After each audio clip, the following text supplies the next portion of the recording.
Hello दोस्तों, आप सबका स्वागत है हमारे यूट्यूब चैनल CG 36 न्यूज़ पर। और आइए दोस्तों, आज हम बात करने जा रहे हैं जॉब को लेकर के। जी हाँ, जॉब नोटिफिकेशन को लेकर के एक नई अपडेट आई है। इंदिरा गांधी कृषि विश्वविद्यालय रायपुर छत्तीसगढ़ से नई रिक्रूटमेंट आउट की गई है, जिसमें जो कि हम आपको नोटिफिकेशन के जरिए बताने जा रहे हैं। Intro, department, eligibility, age limit, how to apply application, selection process, application exam fees, important date schedule, salary payment और उसी के साथ हाउ टू फिलअप फॉर्म आदि के बारे में हम आपको इस वीडियो में डिस्कशन के थ्रू बताने जा रहे हैं। तो चलिए जानते हैं इस खबर की पूरी डिटेल। तो सबसे पहले हम आपको इसमें विभाग का नाम बता देते हैं। तो इसमें विभाग का नाम है दोस्तों कृषि विज्ञान केंद्र डूमरबाहर जसपुर। जी हाँ दोस्तों, और इसमें कुल 6 पद है दोस्तों। और इसमें आयु सीमा, एज लिमिट भी दी गई है दोस्तों। तो इसमें एज लिमिट है 18 वर्ष से स्टार्ट है, जो कि 35 से 40 वर्ष के लोग इसमें आवेदन कर सकते हैं। जी हाँ दोस्तों, 35 से 40 वर्ष के लोग इसमें आवेदन कर सकते हैं। और साथ ही इसमें इंपॉर्टेंट डेट शेड्यूल भी दी गई है दोस्तों, जो कि 6 मार्च 2021 से आवेदन फॉर्म भरना स्टार्ट है और वहीं 27 मार्च 2021 तक चलने वाला है। जी हाँ दोस्तों, 27 मार्च 2021 तक चलने वाला है। और इसमें एप्लीकेशन एग्जाम फीस भी दिया गया है। तो हम इस एप्लीकेशन एग्जाम फीस पर बता देते हैं। हम तो जनरल OBC को 300 रुपये और वहीं SC ST को 200 रुपये देना पड़ेगा। जी हाँ दोस्तों, जनरल OBC को 300 रुपये और SC ST को 200 रुपये देना पड़ेगा। तो चलिए इसमें आगे बढ़ते हैं। तो सबसे इसमें कालखंड दिया गया है दोस्तों। जो सबसे पहले है क्रमांक, उसके बाद पदनाम, उसके बाद दिया है संविदा का निश्चित वेतन रुपये प्रति माह में। उसके बाद दिया गया है कि श्रेणीवार आरक्षित पदों की संख्या। उसके बाद उसके अंदर और ब्रैकेट बना है, जो कि उसमें दिया गया है कि अनारक्षित पद अज्जा, अजज्जा, अपी वर्ग। मतलब अनारक्षित मतलब होता है जनरल, अज्जा मतलब होता है SC और अजज्जा मतलब होता है ST। साथ ही अपी वर्ग मतलब होता है OBC। और इसके बाद कुल पद दिया गया है। तो कुल कितने रिक्त पद हैं उसको दिया गया। तो सबसे पहले दोस्तों इसमें पहला है सहायक वर्ग पहला। तो उसमें पेमेंट है 20,900। जी हाँ दोस्तों, इसमें सहायक वर्ग पहला में 20,900 पेमेंट है और वह अनारक्षित इसमें आवेदन कर सकते हैं, जो कि एक पद ही इसमें खाली है। और दूसरा है सहायक वर्ग। सहायक वर्ग में पेमेंट 18,420 है और उसमें भी अनारक्षित ही आवेदन कर सकते हैं, जो कि एक पद ही रिक्त है। और उसके बाद तीसरा दिया गया है वाहन चालक। तो वाहन चालक में 14,200 रुपये पेमेंट है। जी हाँ दोस्तों, जो कि अनारक्षित व ST दोनों आवेदन कर सकते हैं, जो कि उसमें 2 रिक्त पद है। और चौथा है भृत्य। भृत्य में है 11,360 पेमेंट। 11,360 पेमेंट है और जो कि अनारक्षित ही इसमें आवेदन कर सकते हैं, वो भी एक रिक्त पद है। और पांचवा है चौकीदार। तो चौकीदार के लिए पेमेंट है 11,360। उसमें भी अनारक्षित ही आवेदन कर सकते हैं, उसमें भी एक रिक्त पद खाली है।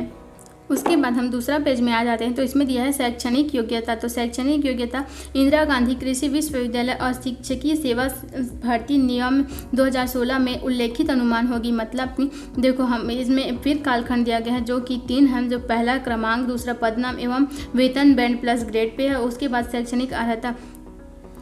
तो शैक्षणिक अर्हता पहला में दिया गया है सहायक वर्ग पहला संविदा एवं सहायक वर्ग दूसरा के लिए।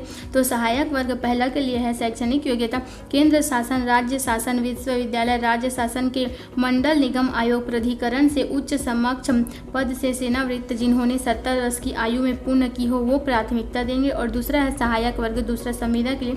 तो आवश्यक न्यूनतम अर्हता सेवानिवृत्त कर्मचारी न मिलने की स्थिति में किसी मान्यता प्राप्त विश्वविद्यालय से किसी भी विषय में स्नातक मतलब PhD, साथ ही किसी मान्यता प्राप्त संस्था से डाटा एंट्री ऑपरेटर प्रोग्रामिंग में 1 वर्षीय डिप्लोमा प्रमाण पत्र होना चाहिए। साथ ही कंप्यूटर से संबंध में कौशल परीक्षा भी ली जाएगी। और दूसरा है वाहन चालक संविदा। तो वाहन चालक के लिए 8वीं कक्षा उत्तीर्ण, हल्के वाहन परिचालन का जीवित लाइसेंस, वाहन परिचालन हेतु कौशल परीक्षा ली जाएगी। और तीसरा है भृत्य संविदा। तो भृत्य संविदा में 5वीं उत्तीर्ण और चौथा चौकीदार में भी 5वीं उत्तीर्ण होना अनिवार्य है। इसमें कुछ नियम भी शर्तें दी गई है दोस्तों, जो कि हम आपको स्क्रीन पर दिखा ही पा रहे होंगे। आप सभी से एक रिक्वेस्ट है दोस्तों कि आप सब इस वीडियो को अंत तक जरूर देखिएगा दोस्तों, क्योंकि इसी वीडियो के जरिए आपको इस खबर की सारी जानकारी बताई जाएगी। और हाँ, एक बात और दोस्तों कि आप सब इस वीडियो को बीच में स्किप बिल्कुल भी ना करें। और साथ ही हम आपको इसमें आवेदन फॉर्म कैसे भरना है, एप्लीकेशन को फिलअप कैसे करना है, यह भी बताने वाले हैं। तो हमारे साथ इस वीडियो में बिल्कुल एकदम लास्ट तक बने रहेगा। और हम आपको यह भी बता दें कि आपको इस एप्लीकेशन में क्या क्या डॉक्यूमेंट अटैच करना पड़ेगा, जैसे कि 10-12 का मार्कशीट, कास्ट सर्टिफिकेट, निवासी प्रमाण पत्र, यदि डिग्री डिप्लोमा का सर्टिफिकेट है तो उसे भी अटैच करना पड़ेगा। साथ ही इसमें आप न्यू अपना करेंट पासपोर्ट साइज फ़ोटो भी रख लेना दोस्तों, जो कि आवेदन फॉर्म भरने के टाइम काम आएगा।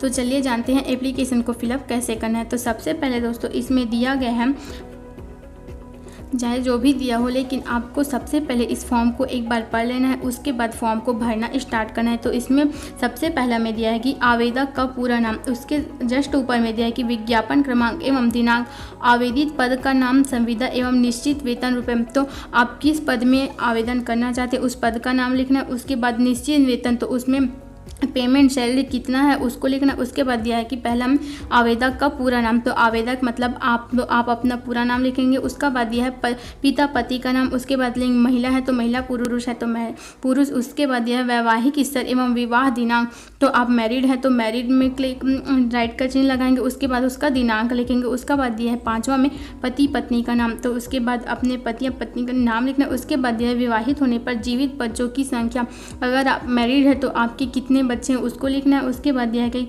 26 जनवरी 2021 को या उसके पश्चात जन्म लिए बच्चों की संख्या, तो 2021 में 26 जनवरी 2021 के अंतर्गत जितने मतलब बच्चे हुए हैं उसका संख्या लिखना है। उसके बाद 8वां में दिया है कि यदि निःशक्ता है तो निःशक्ता का प्रकार लिखिए, दृष्टिबाधित, श्रवण रहित, वो तो आप जानते होंगे। उसके बाद 9वां में दिया है निःशक्ता का प्रतिशत। उसके बाद 10वां में दिया है जाति, तो आप अपना जाति लिखना। उसके बाद 11वां में दिया है कि संवर्ग, सामान्य, अपिवर्ग या कास्ट लिखना है, तो आप इस जैसे कि जनरल, SC ST या OBC जो भी है उसको लिखना है। उसके बाद 12वां में दिया है कि छत्तीसगढ़ मूल निवासी प्रमाण पत्र है तो हाँ में टिक लगाइए, नहीं है तो नहीं में। उसके बाद दिया है कि 13वां में जन्म तिथि अंकों में, तो अपना डेट ऑफ बर्थ, जन्म तिथि मतलब डेट ऑफ बर्थ लिखना है। उसके बाद 14 नंबर में दिया है दिनांक, आयु, तो वर्ष लिखना है, माह लिखना है। उसके बाद दिन, और इसके बाद स्थायी पता, जो कि आप निश्चित जगह में रहते हो उसका स्थायी पता लिखना है। उसके बाद 16 में दिया है कि पत्र व्यवहार का वर्तमान पता, मोबाइल नंबर और email ID, तो अपना मोबाइल नंबर लिखना है, email ID लिखना है तो लिख सकते हो, बाकी आपकी मर्जी। तो 17वां में दिया है शैक्षणिक योग्यता कि आपने उत्तीर्ण परीक्षा, डिग्री। उसके बाद दिया है बोर्ड विश्वविद्यालय का नाम, तो आप जिस विश्वविद्यालय से पास किए उस विद्यालय का नाम लिखना। उसके बाद उत्तीर्ण करने का वर्ष, तो आपने उस विश्वविद्यालय से किस वर्ष आपने उस परीक्षा को उत्तीर्ण किया है, पास किया। उसके बाद विषय लिखना है। उसके बाद प्राप्तांक प्रतिशत, तो आपने कितना प्रतिशत पाया है। उसके बाद श्रेणी दिया है, तो आप किस श्रेणी से पास हुए हैं, प्रथम से द्वितीय तृतीय श्रेणी। उसके बाद अनुभव लिखना है कि अगर आपने इससे पहले कोई भी संस्था या कोई भी विभाग में काम किया है तो इस कार्यालय, विभाग का नाम क्या है, उस कार्यालय में आपने किस पद में काम किया है उस पद नाम को लिखना है। उसके बाद अवधि लिखना है। उसके बाद दिया है कि वर्तमान में कहीं कार्यरत हो तो कार्यालय का नाम एवं पदनाम, कार्यालय प्रमुख का अनापत्ति प्रमाण पत्र संलग्न, हमने अगर उस कार्यालय में काम किया तो उसका कोई प्रमाण पत्र होगा उसको लिखना। उसके बाद है कि विश्वविद्यालय स्तर पर NCB, NSS, लेख, खेल कूद, सांस्कृतिक गतिविधियों, जैसे कि आप स्कूल में रहते हो तो कोई भी कार्यक्रम में भाग लेते हो तो उसका सर्टिफिकेट दिया रहता है, तो अगर वो भी है तो आप उसको भी लिखें।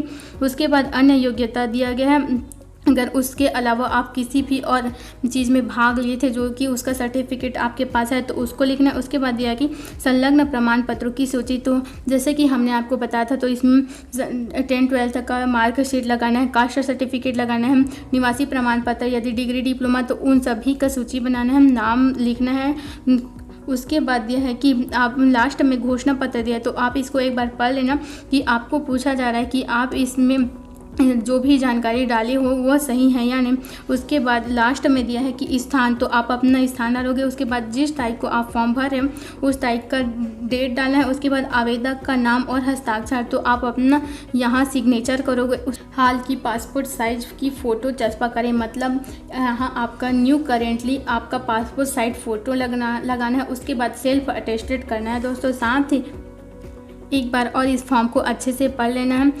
अधिक जानकारी के लिए ऑफिशियल वेबसाइट www.jaspur.gov.in पर विजिट कर सकते हैं, जो कि वीडियो के नीचे डिस्क्रिप्शन लिंक पर दिया गया है। आई होप कि बताई गई जानकारी पूरी समझ में आ गई होगी। यही कहीं भी समझ में नहीं आई हो या फिर डाउट हो तो आप हमें कमेंट बॉक्स में पूछ सकते हैं।